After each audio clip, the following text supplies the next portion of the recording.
e dell'occupazione. Lavoriamo per il futuro dell'Italia. Ecco, l'avete sentito, domani l'incontro fra il Presidente del Consiglio, il Ministro dell'Economia e le Regioni, incontro che ha stemperato le tensioni dei giorni scorsi, insomma il muro contro muro che c'è stato nei giorni scorsi. Ospite in studio questa sera con noi il Governatore del Veneto Luca Zaia, che oltretutto è anche un esponente di spicco della Lega Nord. Allora, Zaia, innanzitutto perché è stato così difficile far incontrare il Presidente del Consiglio con le Regioni?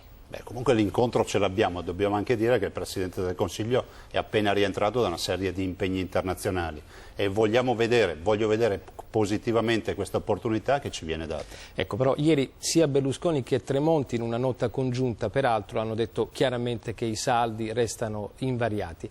Perché le regioni escano soddisfatte da questo vertice? Che cosa deve cedere il governo? Diciamo, fatti salvi i saldi, questo lo sappiamo, le regioni chiedono di poter avere più mano libera, vogliono fare la loro parte ovviamente in questa partita, ma del resto chiedono anche magari di essere meno sacrificate, visto e considerato che il taglio di 4 miliardi e mezzo è un taglio importante. Ma c'è un recinto entro il quale muoversi?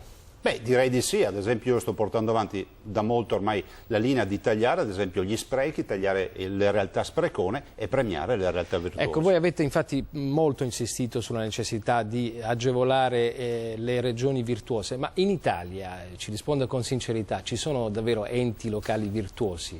Ma ce ne sono da nord a sud, non è un fatto geografico, è un fatto di buona amministrazione, di buoni amministratori che hanno a cuore il benessere della comunità e non sprecano, anche perché quando si legge da qualche parte che ci sono ospedali con 15 posti a letto e 209 dipendenti, qualcosa viene da pensare. Grazie al Governatore del Veneto Luca Zaia.